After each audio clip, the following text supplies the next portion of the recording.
It's the Pedro interview. Somehow I knew these questions were going to come up. I'm a sexual daredevil as much as anybody am. Sorry. I feel like I'm a sexual daredevil as much as anybody is. It generally exists in the mind more than in actual reality. Okay. In what sense? In what part of your mind, or what? In the sense that one meaning anybody probably has more of an active fantasy life than an actual sex life. Partly because the fantasy life is what you might call clean, in the sense that you can control it and it exists on its own level, as opposed to getting into physical reality when you deal with someone's sweat and knees in your face, and in other words you deal with the actual kind of the sort of blandness almost, or the down-to-earth mundaneness of something actual physical. It can never live up to what your constructed fantasies are. So in a way, you're not a sexual daredevil. The challenge, the gauntlet is thrown. No. I'm just saying, if it's in your mind, what is it then? Oh. Well, one always likes to think of themselves as a sexual daredevil, okay. Whether they can... Specifically, why do you take sexual photos? Do I take sexual photos? Why do I take sexual photos? I don't know. I like erotic art. There's that's an answer. Okay, that's kind of what I want to touch upon. Okay. Well, okay, so you take sexual photos because you like erotic art. So you so you want to see yourself in this, or what? Or is that? What do you mean? Do I want to see myself in the erotic art, or what? Do you fancy yourself? Is there a quality of?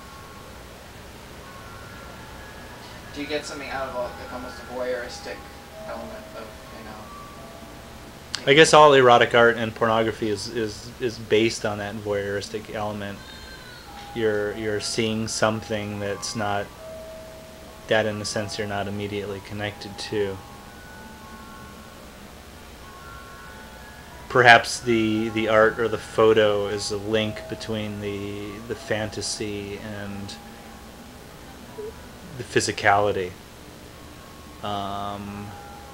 The real person to ask these questions to would be someone like Jeff Koons, an artist who specifically has made pornographic pictures utilizing himself and his once upon a time wife. Are you influenced by him at all? I mean, to some degree, I think I'm interested in his self-consciousness and his irony, in the sense that he is aware of that what he is putting out as art. You get the feeling that he is very aware of making it as art, that he is putting it together and saying, sort of, look at this. It's very ironic because I'm very aware that it's filled with a certain self-consciousness. So he's trying to work on a plane where he's presenting it as art, but sort of like, you get the joke because I'm in it and I have control over it. I mean, not that any artist doesn't, but he's not working on a level where it might be, some quote mad inspiration or something, and something has come to him, and he paints a fantastic picture and he doesn't know how it happened. In terms of the erotic element, I found it interesting that somebody would finally put that kind of stuff into a gallery and pass it off as art, because it only makes sense, and it is bound to happen at some point. And I just found it funny that somebody has. in a way, seeing what he can do kind of gives legitimacy to anything that I can do, because it's suddenly presented on a very art world level, or it's on a level where the media can reach it, and it reaches a greater degree of public consciousness. The same can be said for a lot of books and stuff too. Have you almost intentionally wanted to emulate him to a degree, though, or is it just... In terms of erotic art and photographs? No. Most of any photographs I had done happened long before he had done his specifically erotic series of art. Which in a way, the photographs aren't necessarily that erotic, but I don't think they're striving to be. I think they're striving to be on this sort of mundane level.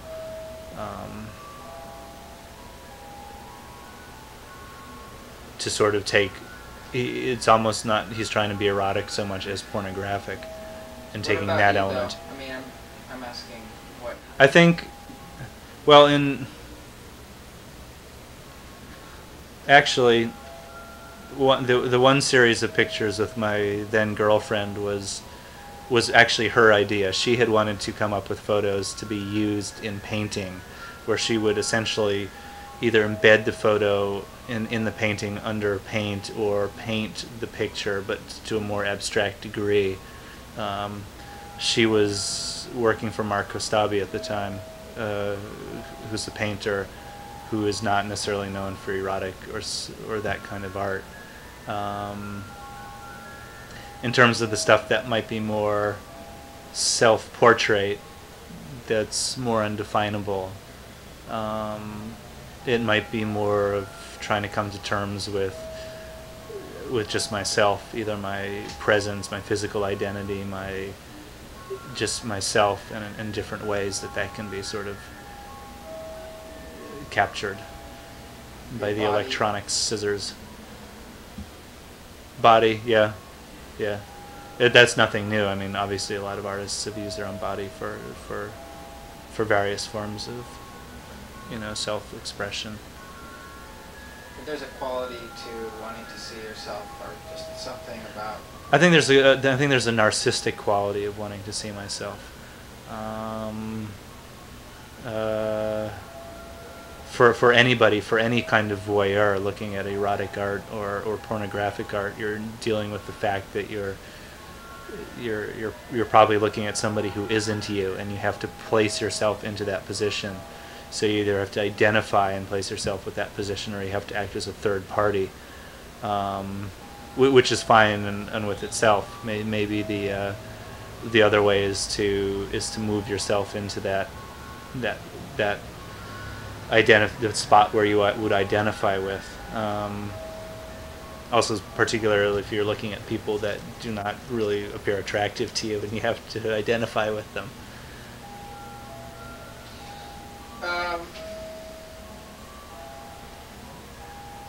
It's a pretty stupid question, but what did your partners think of your sexual photos, both past and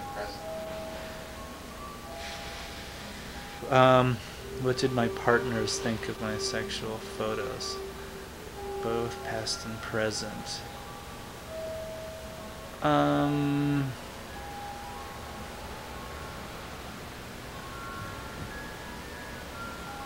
I'm trying to think how many partners I've had actually for photos. Not too many, or? Not too many. Any of the video work has been destroyed.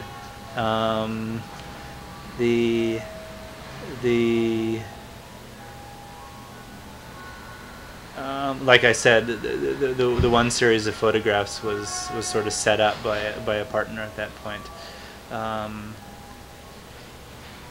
and we certainly could have probably done a better job. So I'm not sure what the thinking was in that case. Other responses actually have generally been favorable. Like the pictures, it could be powerful, but then that works into, whether the picture sort of works on an art level, or has an artistic value to it, where it sort of transcends its just mere, photoness. Of you and this other person. Mm-hmm. I remember a photo I took one day. I was photographing over in the meat district one day, and it was interesting. And this woman, but I knew it was a guy, walked by and said, "Hi, honey, I have something you can really photograph." And he leaned against the truck and tilted his head back like this so you couldn't see. He was wearing a skirt. And then lifted up his skirt. And I basically took a picture of him. But he must have tucked his penis because he certainly couldn't see it, but I assume it was there. Anyways, that was quite amusing. It's not a great picture though, but it's kind of interesting just for the story that goes attached with it. I'd like to see it sometime. Actually, I'll show it to you. Objectifying the people in front of the lens. Okay. Turning, you know, yourself and someone else into, I don't know, almost objects. I mean, I guess there's a certain excitement in that in a way. I mean, obviously. That's like not, but doesn't it seem like tampering with something almost, or I don't know. Well, now it does. Now you're moving into the nature of photography, and capturing on film, and a whole set of metaphors that's involved with that. For instance, the metaphor that the camera is a phallic, almost gun-like tool, which you point and aim, and you've caught something in your crosshairs. But at the same time, it can also be a feminine metaphor, in the sense that the camera opens up and allows the image to come in and be registered on its plate. The whole idea of pornography as being objectifying is in the sense that, which is partly again a nature of the camera, that it might cut off certain body parts. For instance, now you're probably only seeing my head as opposed to the rest of the body, in the sense that you can limit what you're seeing. You can sort of quite literally, as in pornography, or the criticism might be that you're sort of chopping up, in the sense that you're only allowing certain images come in, or you're cropping out others.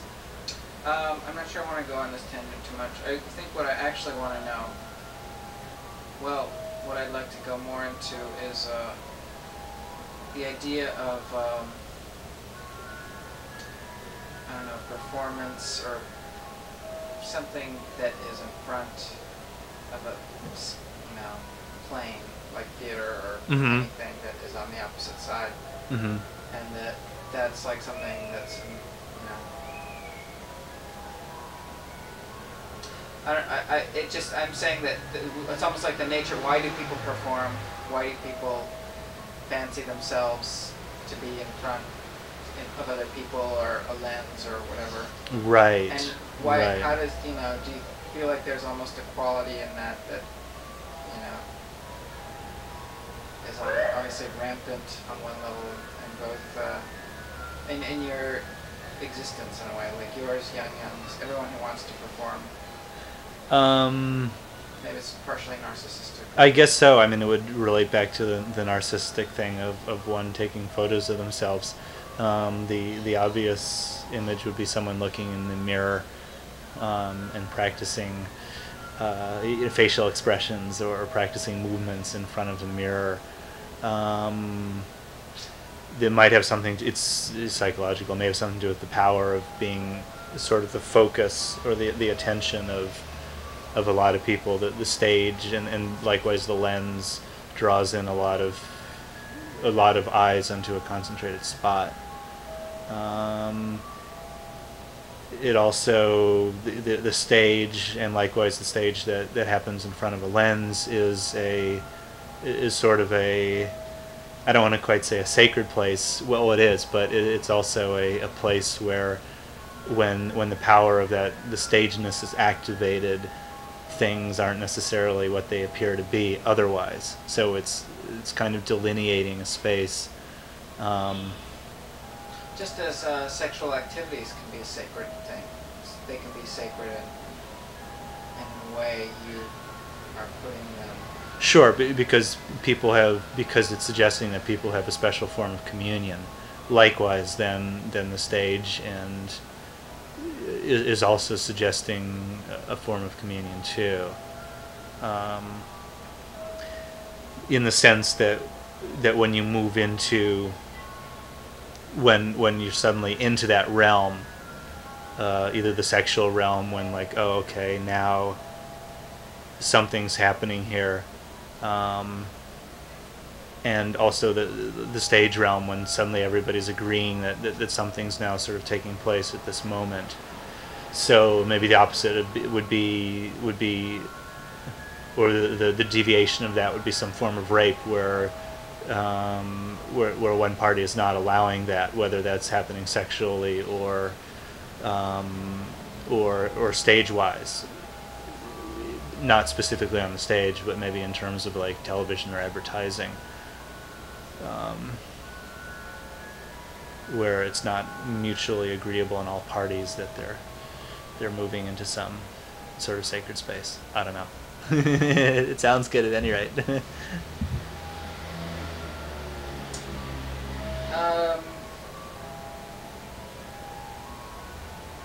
I think the artist or performer, and more particularly, I think particularly the performer has to be, I mean, you just have to have some sort of narcissistic qualities about it. In the sense that you have to thrive off the power that performing gives you. And ultimately it's a strange position, because you may have to rely a lot on what the audience, or what your potential audience thinks, or how they're going to react to you. So you are putting yourself out in the line a lot, because you could be exalted or you could be despised.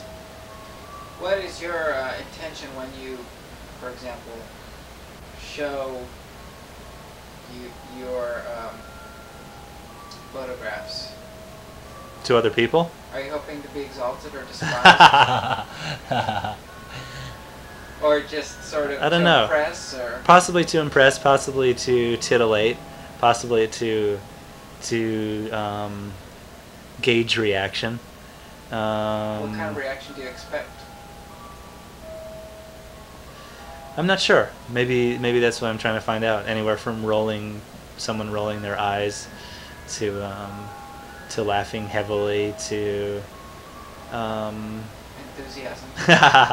to some form of enthusiasm, maybe it's possibly I'm trying to represent some form of power. I mean, possibly the reason I took the photographs in the first place was a sublimation of power, and therefore to